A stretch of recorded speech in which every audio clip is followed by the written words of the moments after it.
Chovy's Hwei, 22 kills, almost 76,000 damage. It's pretty impressive how good he's got at the champ already, and I think now we're really starting to see the potential that Hwei has. Obviously, he's received, I think now this is his second round of hotfix buff. They buffed his EW and his WW, and they both feel much smoother to use now, and honestly, I think the champ is in a pretty strong state. I already thought he was, relatively strong, and I thought that, as people got better at him, he would kind of move up towards the higher end of A tier, but I honestly do think that if you're good at him now, he probably is getting pretty close to S. He still has some difficult matchups, obviously, and Syndra is one of them, so we'll see how he tackles that, and also maybe get a good idea of how to use some of the combos, because I think that's a lot of the difficulty of this champ, is not only knowing which situation to use which combo, but also just because there are so many, you've got options in every situation, right? It's very rare that you have only one combo that you can use. You have a bunch, and you kind of have to decide what's best.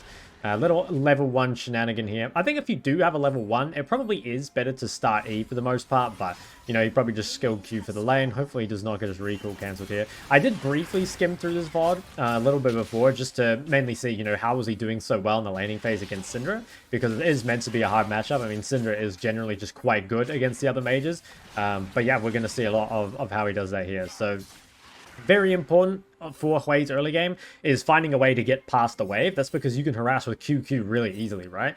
So in the early game, a lot of the time, you will just be looking to spam push the wave. Obviously here, Syndra was forced to recall level 1, so that makes things a lot easier. It's definitely a good start to a lane if you can, burn the enemy's TP at level 1. Looks like he actually cancelled Syndra's recall with his QW there. We couldn't see it off screen, but this is a great start, even if he is low on mana, because you are going to get past the wave, right? And I think that is like probably the most important thing on Hwei, is you want to be using QE normally just to get that wave pushed in, and that allows you to really heavily harass with QQ and QE and stuff like that. So the one, I guess, downside to using QE on the wave is it is a long cooldown, right? And generally, if you're using long cooldowns on the wave, you can be punished for it. But I think the wave clear is so high, it's actually quite hard to punish. You can see here, he's got that level 2 advantage, is just going to walk at Syndra. I noticed a lot that Chovy really likes the EE. Personally, I felt like I was a bit of an EQ addict, but I'm starting to think that EE is a lot better, and it's interesting, because I thought EE was like the best spell when I first started playing him, and then I was like, well, wait a minute, maybe EQ is better.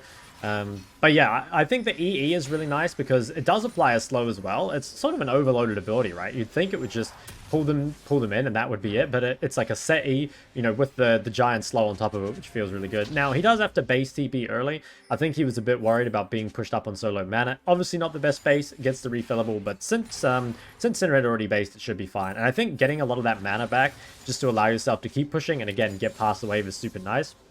You'll see also that he took the Comet.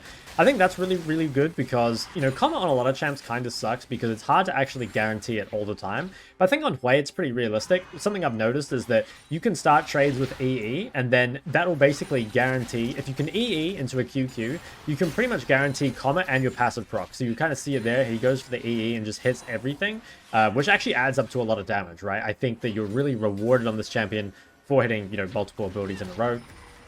Now, a little interesting here is that he placed the pink just in the side bush. It's maybe a little risky just because it doesn't give the best vision. At the same time, like, Lee's dead, so, who really cares?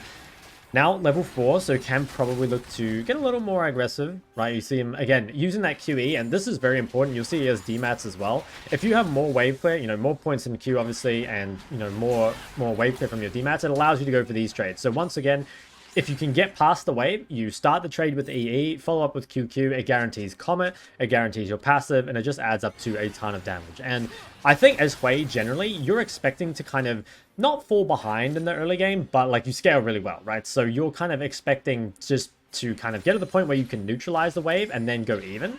But if you're strong enough and if you're, good enough at laning on Hwei that you can actually be bullying your opponent, you put yourself in a very good position. So once again, just same thing over and over again. You push the wave with QE, that allows you to get past it. Again, EE and QQ, those are your main kind of trading combos. And I think now that people are kind of working out, how Hwei is meant to play the laning phase, they're starting to see that it actually is quite strong early. Like, I saw a lot of people saying that Hwei is just completely useless in lane. And I think even without the ability to trade aggressive, having like lots of wave clear, kind of like Ari, allows you to neutralize most lanes. But you actually see here, right, there is the potential to play aggressive. And what this reminds me of, if you guys remember ages ago in Season 8, when the Akali rework came out, people thought Akali was useless when she got reworked for that first week. And the reason was that Well, people didn't realize that at 6, especially when Akali's ult was micro-stunning, back when it, you know, was first reword, that you could just ult people from pretty much 100% HP and you just kill them at 6. And so people didn't realize that, right? And that first week, you know, they thought, okay, well, Akali does no damage. It's so hard to get kills in lane.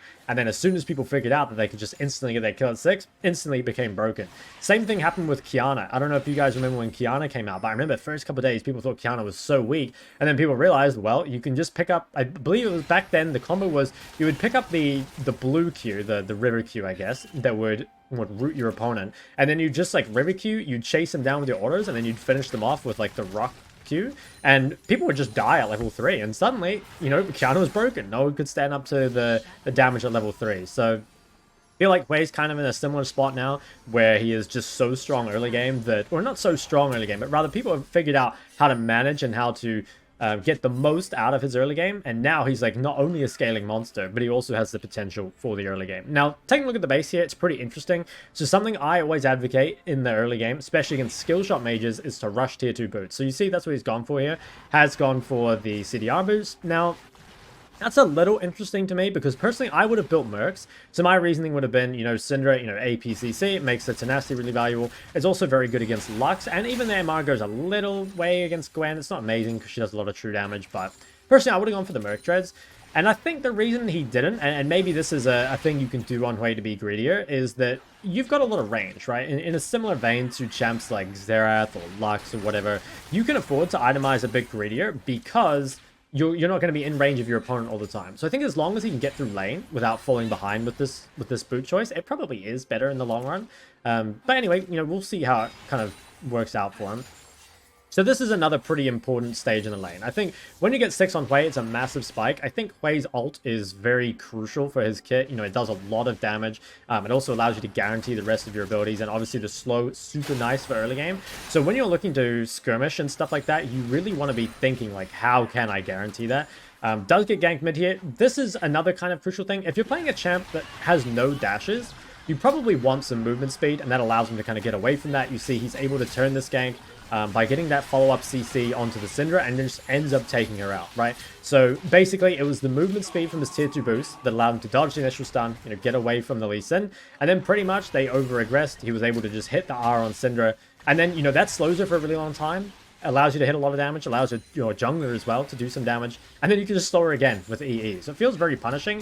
And another thing I've kind of thought about is maybe it's worth buying Swifty boots up against Hwei. It's not often that you buy Swifty boots. Another champ you do that against is Zillion, where Swifty boots is actually better than the Merc Tread. So that's maybe something people can experiment with. I haven't actually tried it. I mean, I've played more Hwei than I've played against Hwei. So yeah, not really something I've thought about.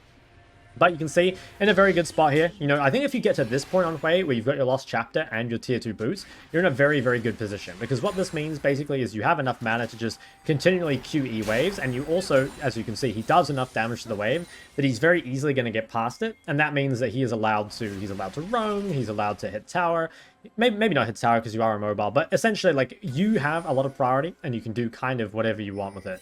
Now, kind of interesting pink here. I'll just go back a tiny bit here. Normally, when you pink this bush, you pink the edge of it. And the reason is that if you don't pink the edge of it, you can't see this path here. At the same time, like, he has a ward here, so he's probably fine. But I don't know. I guess it gives him more vision over the bot side river while giving a little less, you know, over the gank path there. But Lee was in his jungle, so at the end of the day, who cares? And something I kind of say all the time is, like, you can min-max your wards. But honestly, I think min-maxing wards is, like, one of the least important things to do. Like, placing wards is very important, right? And making sure you have a ward down, hugging to it, all that, that's like 90% of the way there already. And like, yeah, you could min-max that ward, the final 10%, but straight up, it's like not super relevant. It's probably not worth putting your brain resources into too much. But yeah, it's now level 8. And so it's kind of getting to the point where you can pretty much just, yeah, QE the wave, and it really, you know, it dies pretty fast. Dodges the Syndra Q there, so is able to, you know, maybe punish the cooldown. Syndra E is fairly long. At the same time, you know, Syndra outranges, and if you can't get past that wave, it does make it difficult to harass, right? And so that can kind of be a difficult stage of the lane, is when Syndra does get enough wave clear to actually clear the wave at a similar time to you, and then you're a little vulnerable, so Yeah, has to be careful of that. I think also it is quite nice if you can play Hwei with a ganking jungler early, mainly just so you can get a little bit of assistance getting through your lane, right? Like, if you're playing Hwei and then a jungler doesn't gank early, I mean, naturally you're just a scaling mid that's not getting any help. But if you have something like a Jarvan, that's like another thing that Syndra has to think about. And now it's starting the Herald. So I think Hwei is very good in these fights if you can find a way again to guarantee your ult. So you can see he slows initially with EE, and that allows him to guarantee the rest of his combo. And it makes it very difficult for, honestly, lots of champs to play against. Like, I think if you have a dash, it's not too bad. But honestly, like, if you're a melee champ and you get slowed by that much, obviously you can't get your damage off. And if you're in a mobile mage and you get CC by that, well, you're probably dead most of the time. So that is really the key. And the thing you want to be thinking about, like, basically every skirmish is just, you know, how am I going to guarantee that pretty much every time? But yeah, he's in a super good spot. They got Herald. You know, the early game is looking good. Obviously, the bot lane is in kind of a rough spot, and that is kind of rough because I think bot lane, in my opinion, by far the most important lane at the moment. Like, I've been playing a lot of bot lane on my main account. I even queued bot lane some of the time. Because what I found is that, you know, if you're playing mid and the enemy bot lane is winning, you know, that means their supporters in your lane constantly, and your bot lane can't really, like, punish them at all, right?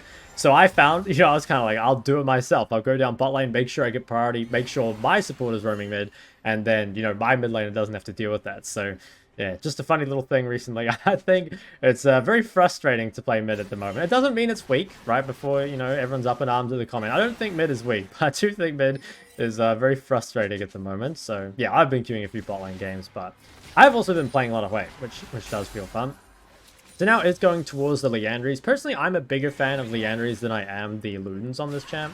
Mainly because I think CDR builds in general are better on the champ. You kind of get to the point where you have such spammable, you know, abilities that you can just chuck them out non-stop in the late game, and it's really, really difficult to deal with, especially if you're fighting in a choke and you can just CC and drop QEs in it the whole time. It feels really, really good. Also, just kind of as a general thing, I honestly think that Liandry's is a much better item than Ludens these days, so I think you have to have like a pretty good reason to go for Ludens.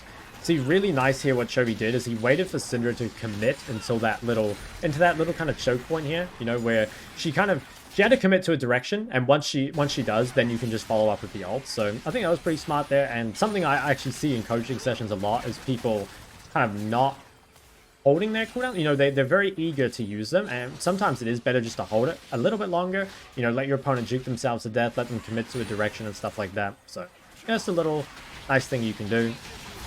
You know, he did use the EQ, so I think that's probably like the best situation to use EQ is when you're just peeling. I do think though, if you're trying to guarantee ult, using EE is a little more consistent, because I think it's much more unlikely that someone flashes an EE compared to an EQ, right? Like when you're getting pulled together, I think it's, you know, it's very fast. You don't have much time to react.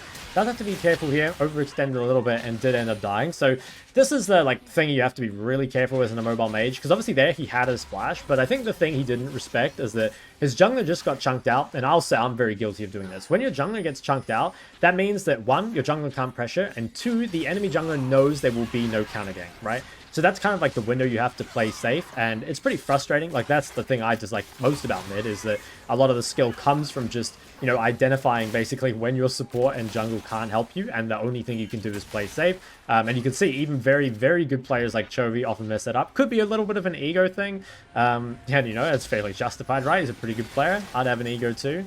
But yeah, ultimately, like, if you can play safe in those windows, it does go a pretty long way. Because I think giving kills to the jungler, one of the quickest ways to lose League of Legends games right now. Feels like jungler just snowballs insanely hard. At the same time, I think one of the best ways to win as a mid laner is the strength of scaling, right? Like, I think that once you get to 3 or 4 items as pretty much any mid champ, you're going to be extremely strong, right? The combination of Rabadons and Void basically means you can deal with anything. The problem is just getting to that stage, right? It honestly kind of feels to me like 80 carries and mids have like reversed in a way where before it used to be 80 carries were like the real late game terror. So I think a lot of the time nowadays it's actually like mages on 4 items feel really, really good. So here, this is kind of an annoying thing that happens, and ooh, actually, did manage to hit the ulti there. Maybe you can follow up. It's a little annoying that the spectator means that we can't really see him QWing them because they're just too far off the screen. But what I was going to say, a little bit of an annoying thing that happens is a lot of the time your bot lane will lose tower, and then they will want to come mid. Generally, in this situation, the best thing to do is just make sure that you're getting farm wherever that is. So it could be that you're trying to get farm bot lane. It could be that you're trying to get farm mid lane. Here, I think because that bot wave isn't under his tower yet, he feels safe to be mid right now.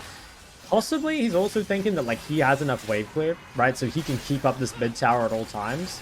So maybe that's it. But I do think he should go bot eventually and try and get this. But we'll see. I mean, he doesn't have TP, so... Okay, managed to snipe Lee Sin. We didn't see that one. It was a QW off screen, though. We'll see. That bot wave is looking pretty tantalizing. I wonder if he's going to go back to it. It looks like it's just going to get ignored. So I'm not too sure. I mean, in my opinion... Well, I would have gone bot here. Maybe it's a mistake. I think that by being mid, he did allow himself to get that, you know, mid tower and also keep his bot lane from being engaged on. So maybe he stayed because he didn't have TP, right? So he felt like if he went side lane, like his team would probably die without him. That's very possible. But yeah, I don't know. He's going to get into this bot wave eventually. Now, very interesting here. He is actually building towards the Rylai's second. This is something I thought might be good, but I ultimately decided against. So I'll be curious to see how it goes this game. Basically, the reason I decided against it is it felt like he already had so many slows in his kit that the Rylai's kind of wouldn't find as much value. At the same time, you know, Rylai's is actually... I think Rylai's is a really good item, you know, just generally. Like, it gives a lot of HP. It's 2600, so that allows you to get towards your Rabadons quicker, right? Like, if you want to go Rabadons third.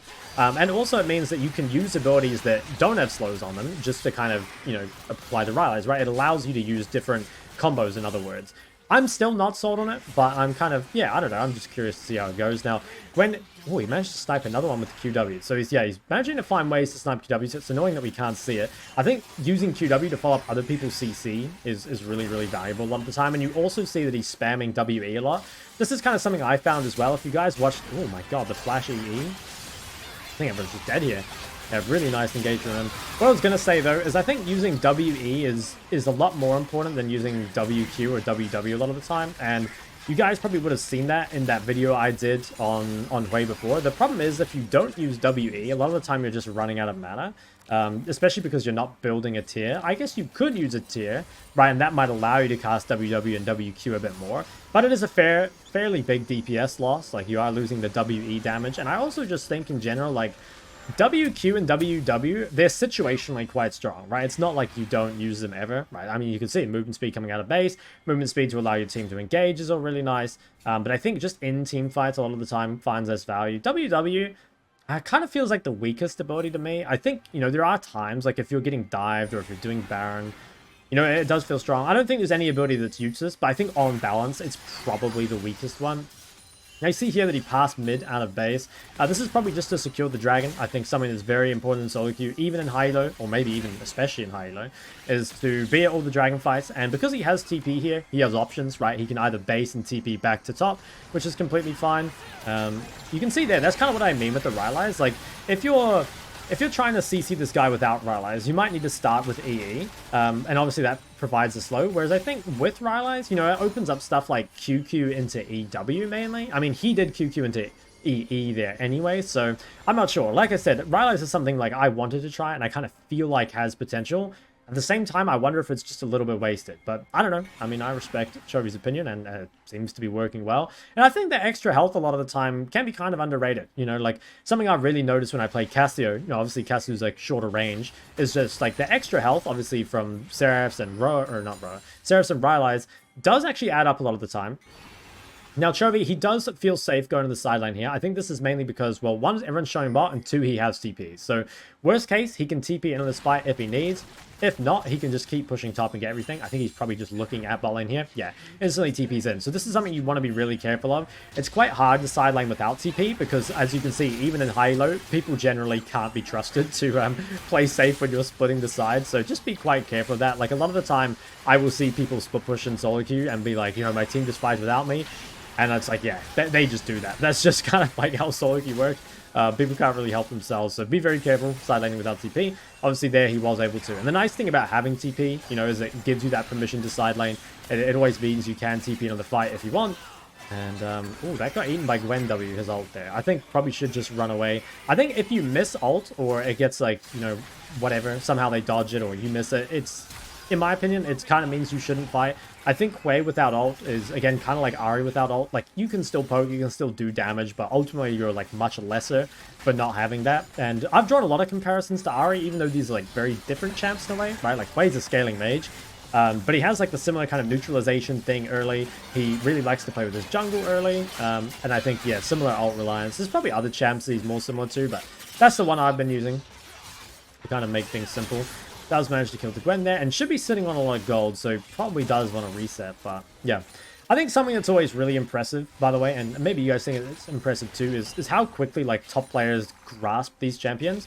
And I think the reason for that is because, you know, one, if you've got really solid fundamentals across kind of like all classes of champs, and also just like all, you know, fundamentals of the game, it naturally means that you can just kind of pick up a champ and be very good at it, right? Because at the end of the day, you know, Chovy is very familiar, I'm sure, on, you know, champs that are kind of weak early, and champs that can scale, and champs that are skill shot based, champs that are mages, right? He's mastered all these things, or he's at least very good at them, and so that allows you to just kind of plug and play a champion like Hwei. Whereas, you know, for some of you guys, it's like, not only are you, if you want to play Hwei, you might not only be learning the new champ, you're also like potentially learning a new class, which can be very, very difficult. Now, Chovy is, I believe he's going for Horizon 3rd, which I think is kind of surprising. Hold on, let's watch this fight first. Ooh, does miss the fear. It does have ulti. Now, something I actually did experiment with a little was actually taking Domination second on this champ, so you could get Ultimate Hunter. Because I felt like having ult for every fight in solo queue was pretty valuable. But at the same time, like, I don't know, once you get 2 points in it, the cooldown isn't super long, and you do build a lot of CDR on your build, so I don't know, maybe you don't need it. But let me come back to the Horizon 3rd thing, because personally, I'm not really a fan of Horizon as an item. I kind of feel like it's just weaker than, you know, Cosmic Drive, for example, or Shadow Flame, like other second item options. That being said, you know, if there are champs it's good on, Hwei is probably one of them, right? Like, it gives you a lot of value with your QW, which is super, super nice. There, you see EE always allows you to kind of follow up with the other combo.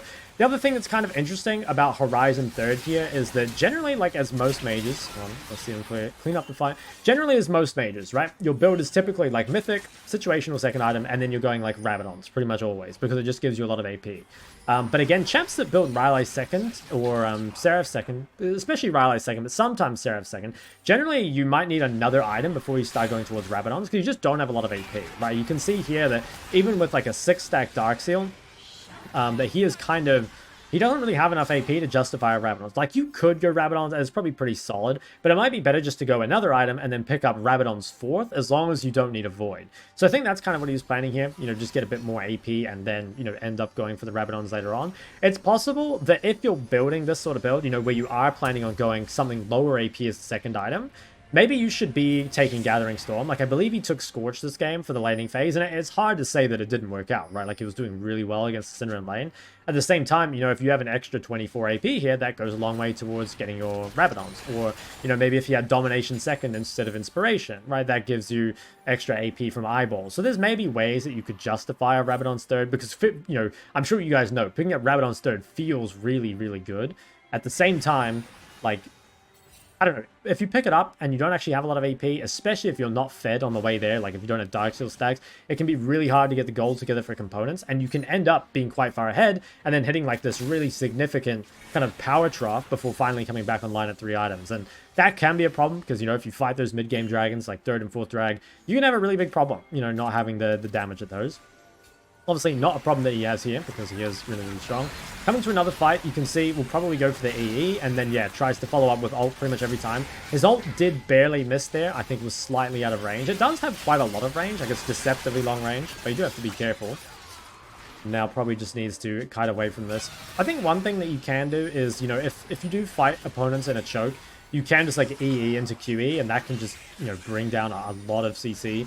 Ooh, flash forward from Lux is pretty much instantly deleted. You can see there that Rylai's health does end up saving him. And that's something like I think you kind of have to be aware of, is I think a lot of the time health is seen as a dead stat. And in some ways it is, right? Because like if you're playing ultra long range, you're not really expecting to take damage, right? But you can see here, even with Hwei's range, at some point, like, you're taking damage, right? In that case, he got Flash Syndra altered. And if by having that health, that is the difference between giving over a 700 gold bounty or not, sometimes that can be a lot more valuable than just having more AP. So it's always something to be careful of, because I think that, I don't know, people, I always say, like, your first death in solo queue is by far the most critical. Now, here he died early game, I think, before he had a bounty. But basically what I mean is, you know, that first death where you basically lose all your Dark Seal stacks, you lose your bounty, that's suddenly like a huge swing, right? Whereas Syndra at this point, 7 deaths in, it doesn't really matter if she dies at this point. She can run it down and especially, you know, play for a 1-for-1 on Hwei, and it would be really good.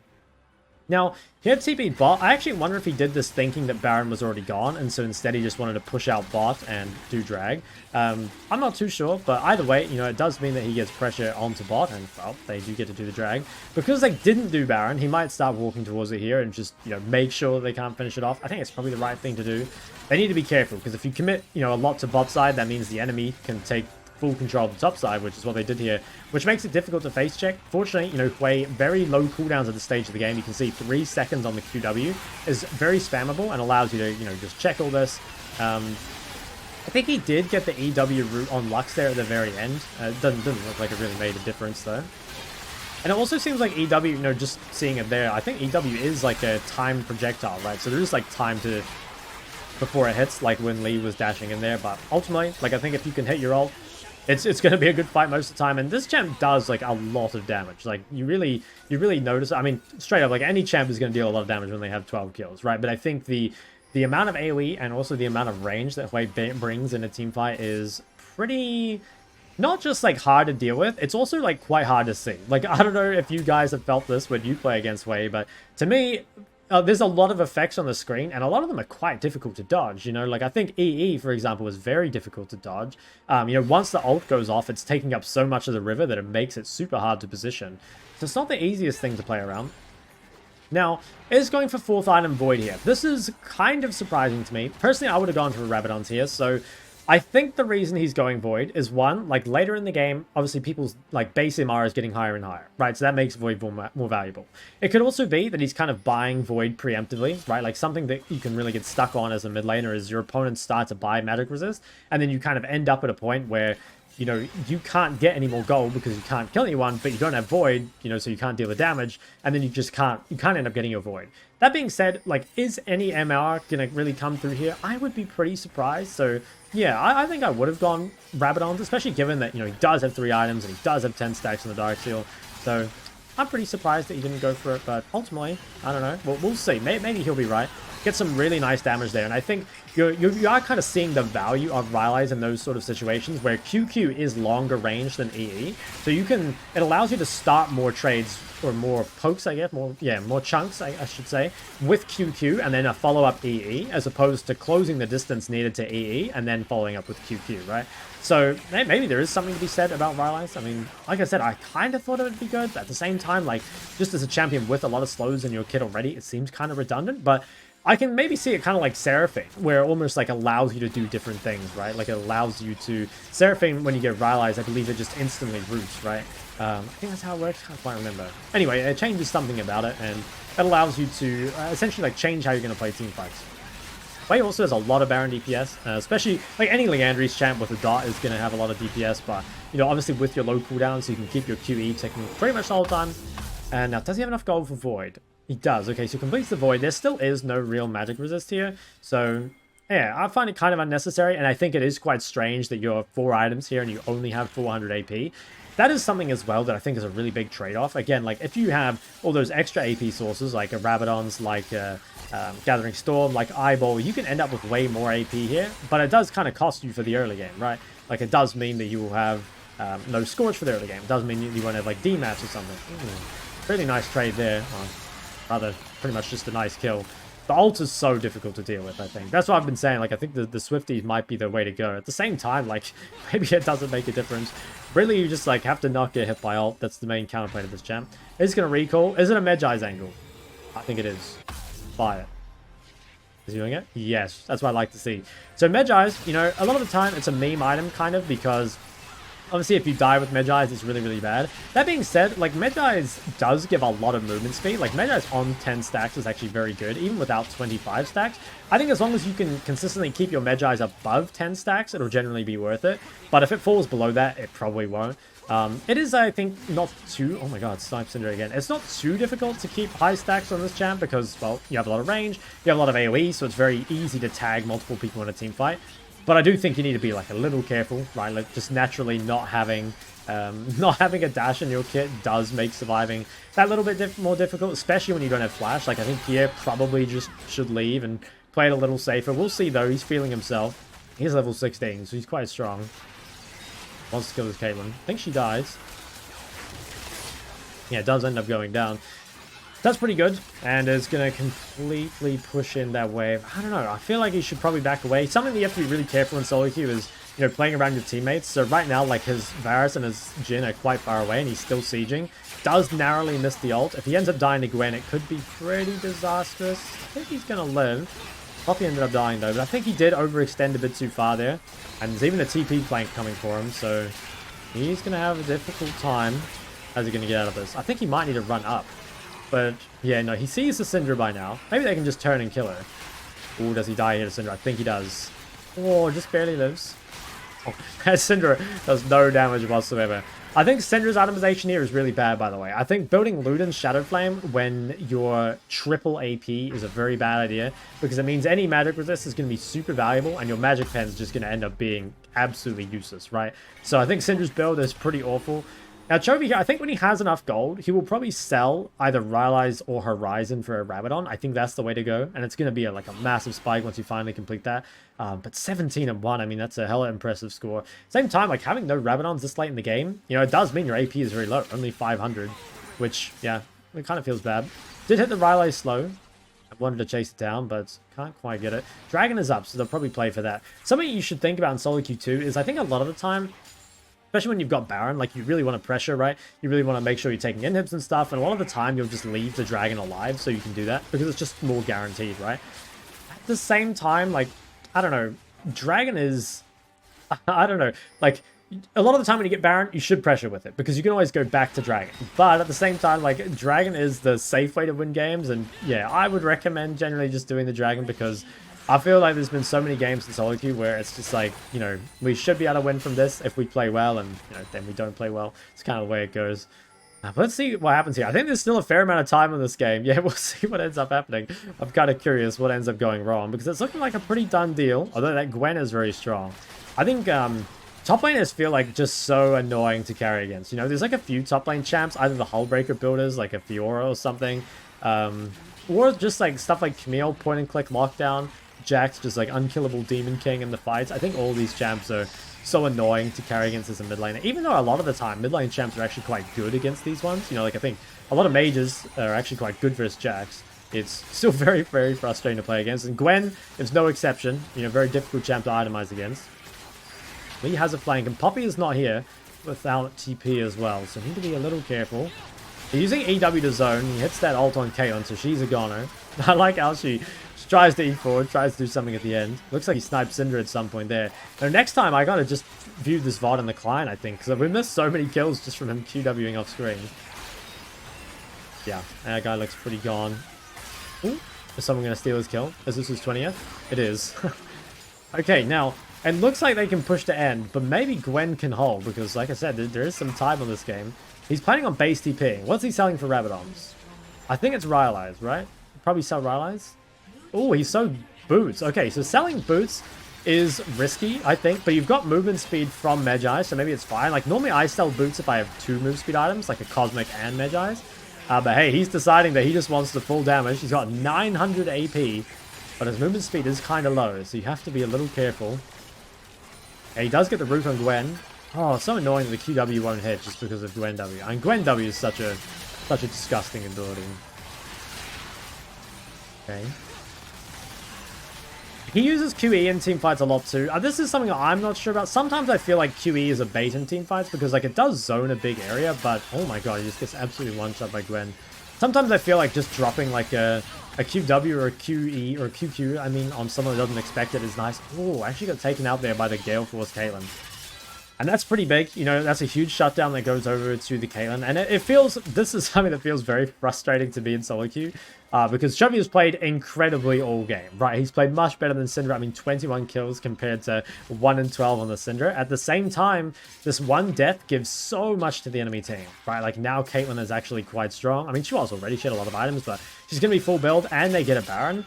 And this just feels so frustrating. Like, I think the bounty system in League is very, very punishing. Something I've always wanted is if they'd make bounties a bit more like objective bounties, where the gold is actually spread rather than, like, centralized on one person. I don't know if it'd actually be a good change or not, because, you know, on one hand it means that comebacks are maybe less possible because the gold does get spread, but it also means that if a support picks up the kill, for example, it's not as bad as if well, I guess it's not as bad as it is now, because I think right now, like, especially early game, you know, if you have one person fed on the enemy team who's got a 700 gold bounty and he ends up dying to a support, that's actually kind of a good death. Like, I don't know how, if you guys feel that, but a lot of the time I kind of feel like it almost is worth tactically inting just to give the enemy support the shutdown, because a lot of the time they just can't use the gold anywhere near as well as like the other carries can. So yeah, we'll kind of see how that ends up playing out. Full build, Caitlyn is pretty annoying. She doesn't have any magic resist though, but she has a lot of lifesteal, and that's that can be something where ultra late game, maybe some poke mages can fall off, because like once the BT comes in and it's like, well, unless you can actually just one-shot this guy, he heals back to full pretty much instantly. That can be pretty frustrating. I will say, Riot, please bring back Ravenous Hunter. It feels really bad as a mage to get chunked out late game and to have no way of healing it back up. Meanwhile, ADCs, you know, they look at a wave once and heal their full health bar back. Not a huge fan of that. They need to get me on the Riot balance team, man. You know what I'd do? Probably first change, I'd place walls around the top side of mid, so you always have somewhere safe to hug to, and so you can never get ganked by the enemy support from top side. I always felt that was super frustrating. You know, if it comes from bot side, I somewhat get it, right? It's like sort of on their way. They're like pathing the bot anyway, and they're just paying you a visit mid. But I swear, when you get ganked by a support from top side, oh, that shit pisses me off. Like, I had this one solo queue game recently, right? Enemy support is Camille. I know she's top side of me. I'm sitting at my tower. I'm thinking, okay, you know, the only thing I need to do here is just survive. And then I still get ganked. You know, I still have to flash because the Camille, it covers the distance to my tower. You know, it was about to ult me, so I had to flash. It feels very frustrating. So Riot, if you're listening, send me or give me a job, and I will make mid lane great again. I promise you. Let's see here though.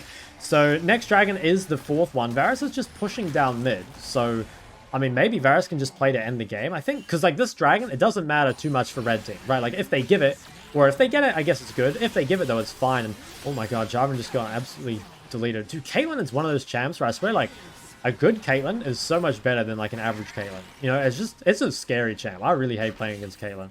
I think fortunately, like most Caitlyns on my server don't really know what they're doing, but oh my god, like that's always, I think, a really sick champ to watch if they're super, super good at it.